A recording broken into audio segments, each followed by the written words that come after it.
नमस्कार, शाम के 5 बज चुके हैं। वक्त है मुद्दा का। मैं हूं नवजोत। संसद का मॉनसून सत्र 2 हफ्ते बीत जाने के बाद भी ठीक से नहीं चल पा रहा। हंगामे की भेंट चढ़ चुका है। बाकी बचे दिन काम हो सके और अहम बिल पेश किए जा सके, इसे लेकर सरकार ने कल सर्वदलीय बैठक बुलाई है। कांग्रेस जहां ललित मोदी और व्यापम को लेकर बीजेपी नेताओं के इस्तीफे के मुद्दे पर अड़ी है, ऐसे में सवाल ये उठता है कि संसद नहीं चलने देने की वजह से जनता की गाढ़ी कमाई की बर्बादी के लिए जिम्मेदार कौन है? They don't want anything. They don't want issues to be discussed. You can't come here. It is not allowed. You can only go to... Please allow question hour to proceed. No response from the government. से पूछ लीजिए कि इनका सवाल क्या है। No cross talking. Mobilise करने के लिए नहीं हो रहा है। सर इनका नोटिस भी नहीं है। संसद में आजकल रोज ऐसी ही तस्वीरें देखने को मिलती हैं। This is not acceptable. रोज सदन की कार्यवाही शुरू होती है, मगर विपक्ष के हंगामे की वजह से स्थगित करनी पड़ती है। ये हाल तब है जब पूर्व राष्ट्रपति डॉक्टर कलाम अपने आखिरी दिनों में भी संसद की कार्यवाही ठप होने पर चिंतित थे। वो चाहते थे कि देश की जनता का पैसा और संसद का अमूल्य वक्त जाया न हो। देश की संसद को ये जो हमेशा रुकती रहती है उसको चलाया कैसे जाए। उन्होंने IIM स्टूडेंट्स को असाइनमेंट देना था कि ये सही किया जाए। वो मुझसे कह रहे थे हमारी किताब आने वाली है नई, उसमें इस बारे में ज़रूर लिखना। तो उन्होंने कुछ आइडियाज़ दिए, उन आइडियाज़ को ऑफकोर्स मैं शेप करके उस किताब में लिखूंगा। संसद में हंगामे की वजह से मॉनसून सत्र के शुरुआती 2 हफ्तों में जरा भी काम नहीं हो पाया। अब इस सत्र में सिर्फ 9 दिन बचे हैं और सरकार के लिए सत्र सुचारू रूप से चलाना बेहद जरूरी है। मौके की अहमियत को समझते हुए सरकार ने एक बार फिर पहल करते हुए सर्वदलीय बैठक बुलाई है। सरकार की कोशिश है कि विपक्ष को लंबित पड़े बिलों का हवाला देते हुए सदन की कार्यवाही चलाने के लिए राजी किया जा सके।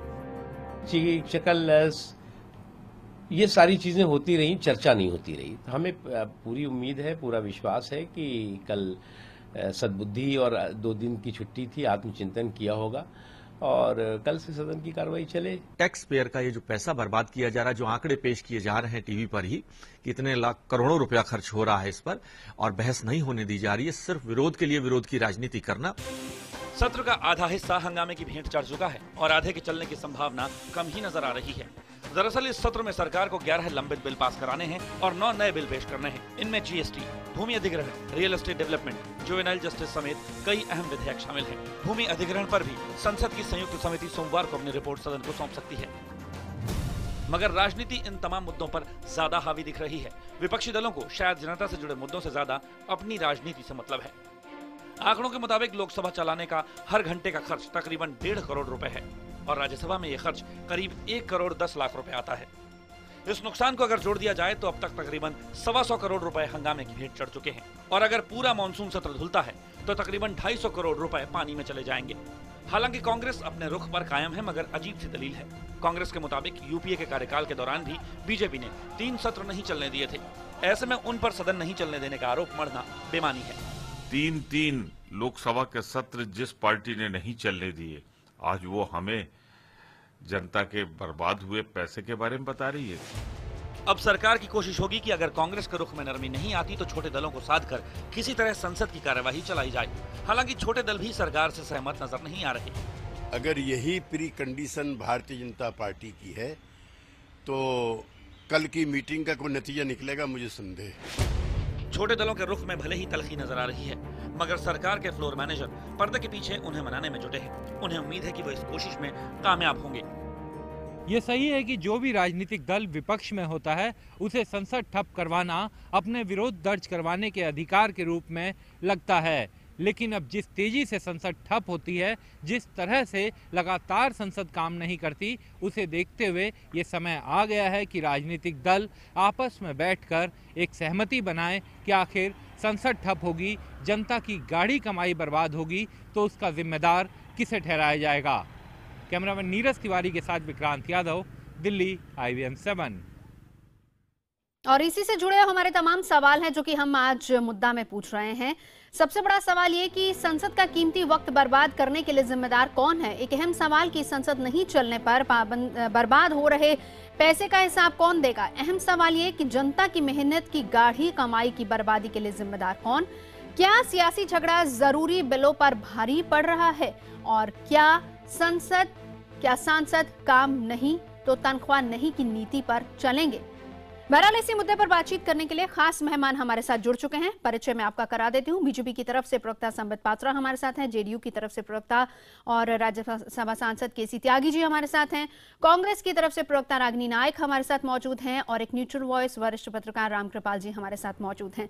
रागिनी, मैं सबसे पहले आपके पास आना चाहूंगी। माननीय कहा जाता है, हमने अपने इस कार्यक्रम में माननीय शब्द दिया है, माननीय यानी कि तमाम सांसदों को, और मुझे लगता है माननीयों को इतना तो पता होगा कि जब आप संसद के अंदर जाते हैं कितना पैसा उसमें वेस्ट होता है। लेकिन हर बार ऐसा देखा जाता है, और ये सवाल मेरा तमाम सियासी दलों से, सियासत से परे उठकर जनता के भले के लिए जवाब दीजिएगा आज यहाँ पर, कि क्यों ये सियासत की भेंट चढ़ जाता है, क्यों जनता का काम नहीं होता, उन्हीं के पैसे हैं लेकिन सत्र पूरा बर्बाद चला जाता है।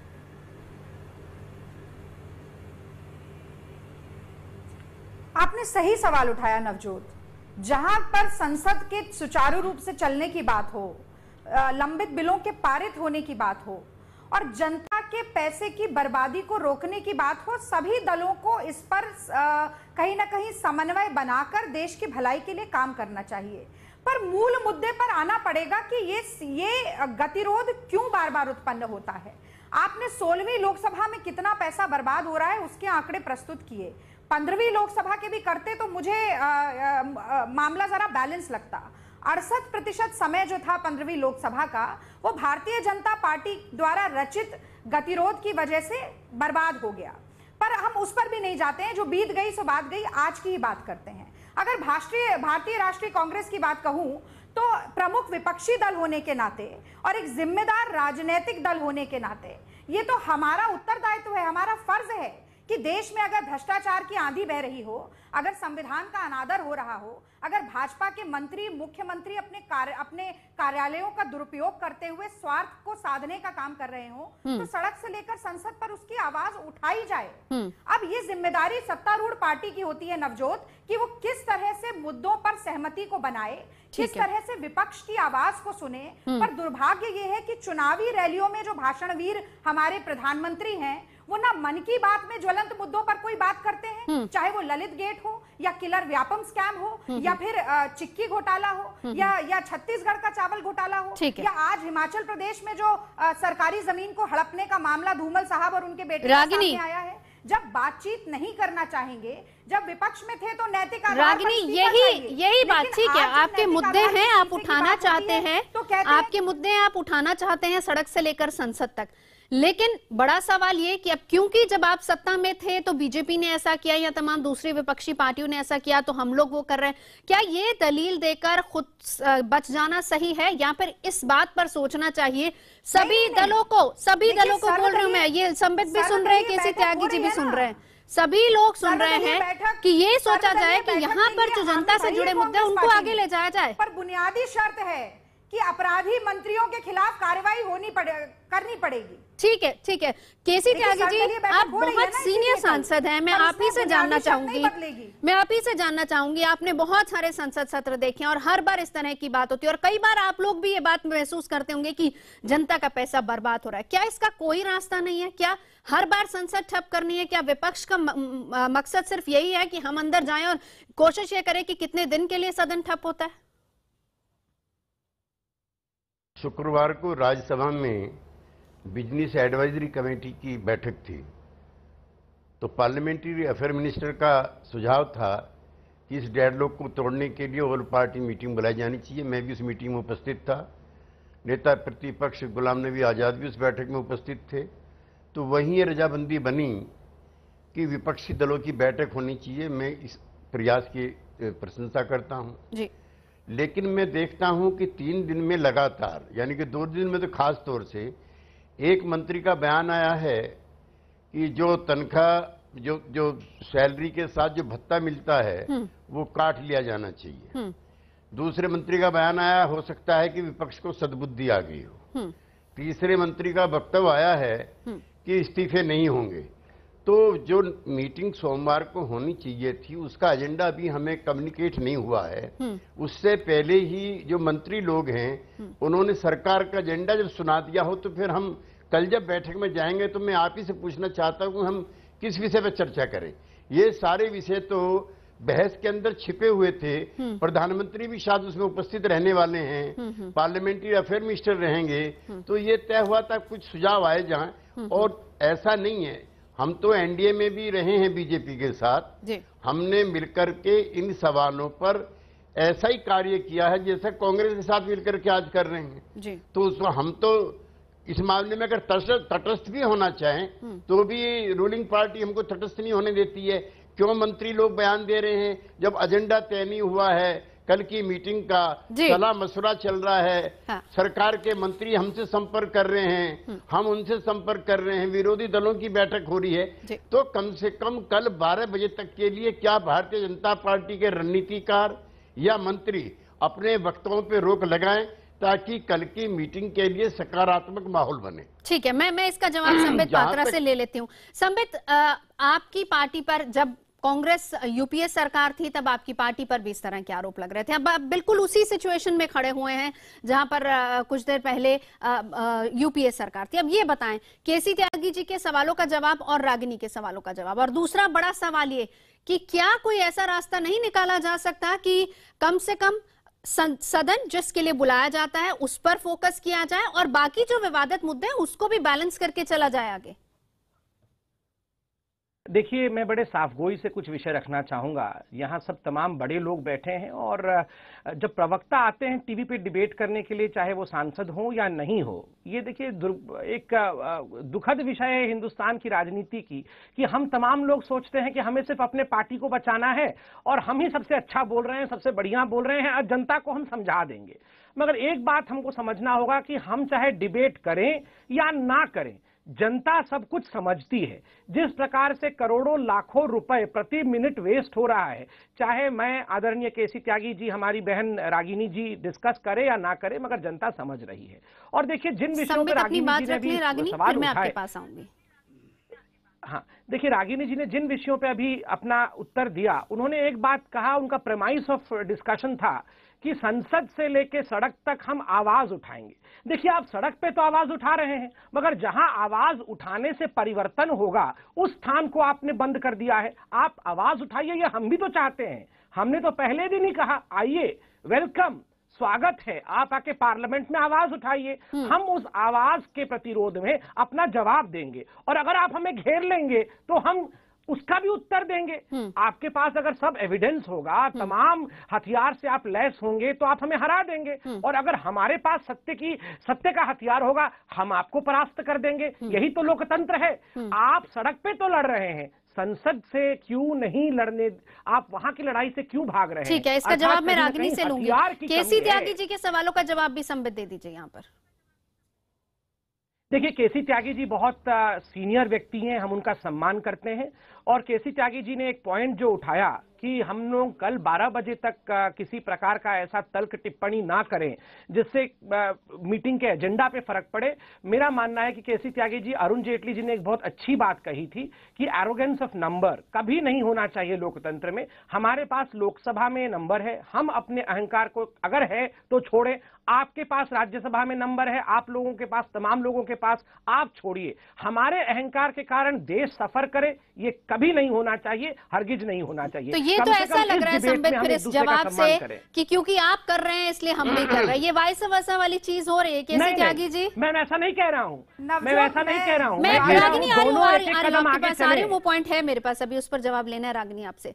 केसी त्यागी जी, जी, आपके पास राज्यसभा में नंबर है, आप एरोगेंस छोड़िए, हमारे पास लोकसभा में नंबर है, हम एरोगेंस छोड़ेंगे।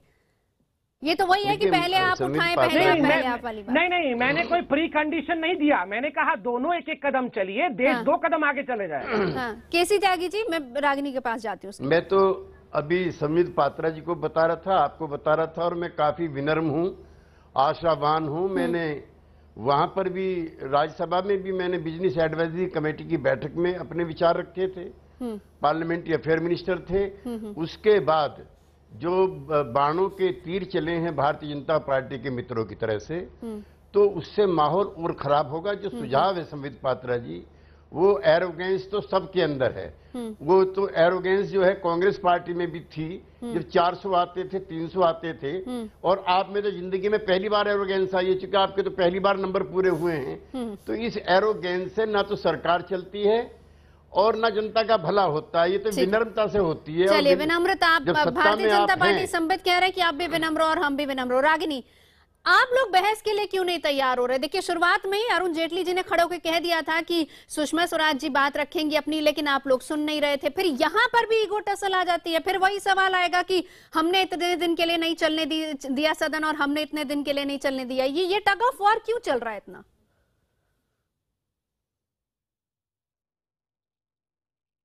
आप इसे टग ऑफ वॉर कहती हैं, मैं कहती हूं कि ये प्रॉपर्टी, ये नैतिकता की डिमांड है। आप देखिए, ये तो बड़ी अजीब बात होगी कि जब खुद विपक्ष में हो तब नियम कुछ और हैं, जब सत्ताधारी है तब नियम कुछ और हैं। देखिए सुषमा स्वराज जी ने बड़ी साफगोई के साथ नेता विपक्ष के तौर पर ये मांग की थी कि बहस बाद में होती रहेगी, पहले इस्तीफे दीजिए।